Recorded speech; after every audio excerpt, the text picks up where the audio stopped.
Shalom, family. So, lots going on all over the world, and again, as I say regularly, too much to credibly be able to talk about all of it.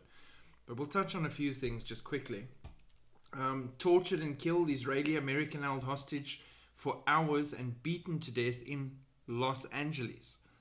Second Israeli national murdered in Los Angeles within 24 hours. LAPD probes potential links. This is America, not the Middle East, not some forgotten country, not North Korea. In an American city, 2 Israelis held hostage, tortured and beaten to death. How's that even something that's now normal and not even shocking people that it's happening? Secretary of Defense message to Iran: we see your lethal support to the Houthis. We know exactly what you are doing. You know very well what the US military is capable of, and they're not talking about sending their planes into the ocean.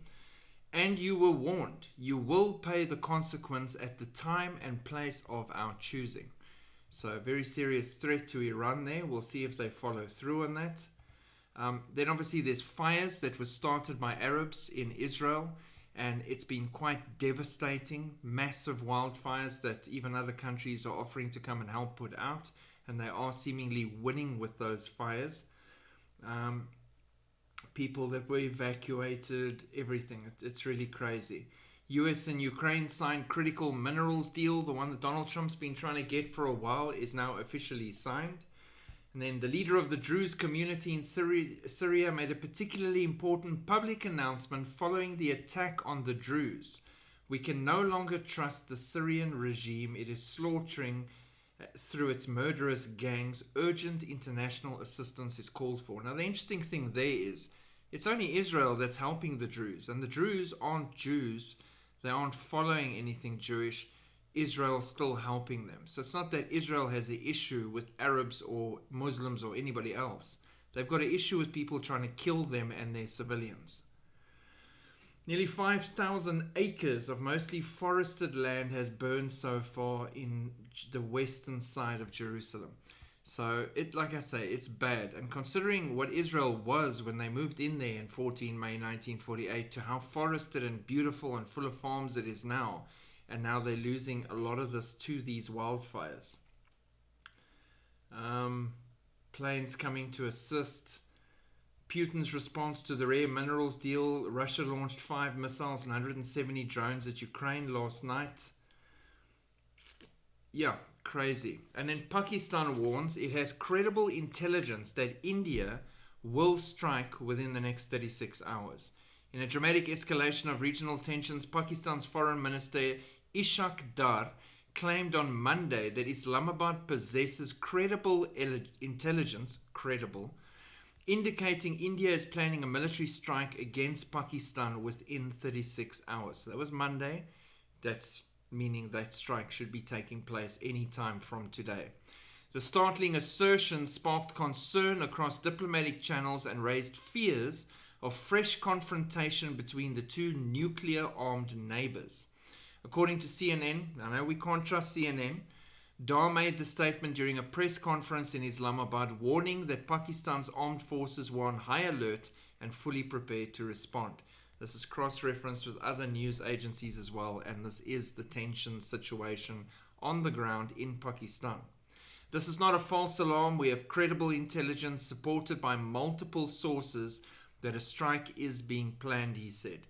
India has still not officially responded to the claim, but unnamed government sources told the Times of India the allegation is completely baseless and may be part of a political maneuver ahead of domestic elections in Pakistan. The United Nations called for restraint, urging both countries to avoid escalation. The problem here is that if I was India and I was planning an attack on Pakistan, I would also say the accusations are baseless. I don't know what you're talking about, because I don't want you to be prepared when I hit you. That's kind of how war works. And Pakistan, the smaller of the two, should be shouting and bleating if they have any wind that something is coming. Now, I'm not saying I'm taking Pakistan's side or India's side. I'm saying please continue to pray for the civilians and those caught up in this on both sides, because this thing's tensions are rising all the time and anything can happen in that side of the world. Pray for our Indian and Pakistani brothers and sisters and the innocent civilians who still need to meet Jesus Christ and get to know him personally. Then another big issue in Iran, chemical factory blast in Isfahan adds to Iran's woes after the port disaster that they still haven't recovered from. 3 days after the massive explosion at FIRNZAJJ port killed 70 and injured over 1,000, another blast at a chemical facility in Isfahan leaves 1 dead and 2 injured, raising questions about negligence or potential sabotage. Now, again, sitting all the way over here, and I'm not on the in with what's actually happening, it looks to me like some really clever surgical strikes to keep Iran busy with domestic crises, so she can't focus on really attacking or launching anything at anybody else. That's just what it looks like to me. Why? Now, this one's funny. And I'm touching on this because I want to show you how ridiculous this whole climate change and save the animals and everything story is and what mankind's actually up to. Why are they relocating all the hedgehogs from the Hebrides? Right? An organization has been given £97,840 to remove every hedgehog from the Hebrides. The unfortunate hedgehogs will be released on mainland Scotland. Why are people who claim to worry about nature always keen on interfering with it? Has anyone asked the hedgehogs where they want to live? And I think they'd probably want to live in the Hebrides, where they are. It is, they say, an effort to save the birds. The Outer Hebrides has also got wind farms. So they're saying they're removing the hedgehogs to save the birds because the hedgehogs are eating the birds' eggs and that's affecting the bird population. But the Outer Hebrides has got wind farms such as the Lieseshubby wind farm, 1 turbine, and the Monan Community Wind Farm, 3 turbines. Another significant project is proposed, the Stornoway Wind Farm, 9 turbines, which hopes to harness the winds of the Isle of Lewis. Additionally, Hebridean Offshore Wind Farm, 100 turbines, is expected to enter commercial operation by 2027. The problem for the bird life, therefore, is not the hedgehogs eating their eggs. It's the wind turbines that are decimating the birds. We've seen this all over the world with wind farms and wind turbines. They smack the birds and kill them. It is a very real issue, and that's what we're seeing here. But we're going to keep doing the wind farms and blame the hedgehogs. Meanwhile, hedgehogs in Scotland are facing significant challenges with the population declining by nearly 50% over the past 2 decades, now listed as near threatened by the International Union for Conservation of Nature. So it's a threatened species. So the people trying to save the planet and nature and animals are attacking a species that is near threatened, and their numbers are down 50%, blaming them for the birds being decimated, which are probably being decimated by the wind farms. I'm not saying the eating of the eggs won't have an effect, but I really think the wind farms is probably the problem here. But now it gets more interesting. Hedgehogs are to be fitted with GPS trackers as part of a remarkable bid to evict around 4,000 of the creatures.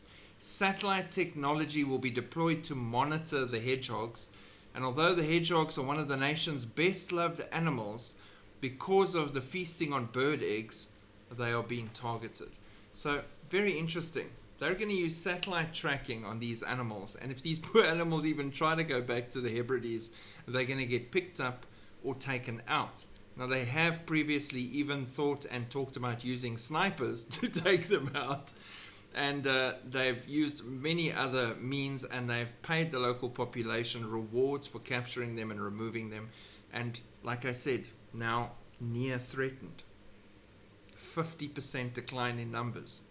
Interesting. They're willing to satellite track the hedgehogs.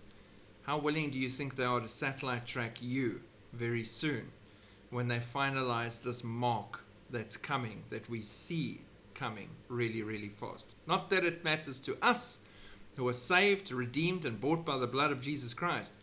But every other human being that sticks around and decides to go for the mark, just know you're going to be satellite tracked, and you will stay where you're supposed to be, and they will move you where they want you to be moved. Like the hedgehogs, they're not going to ask for your opinion in any of it. So again, another great day in Clown World. Everything just always coming together, even though it seems to be falling apart, and the soon arrival of Jesus Christ for his bride at the door. Keep looking up. It's going to be an interesting May. Shalom.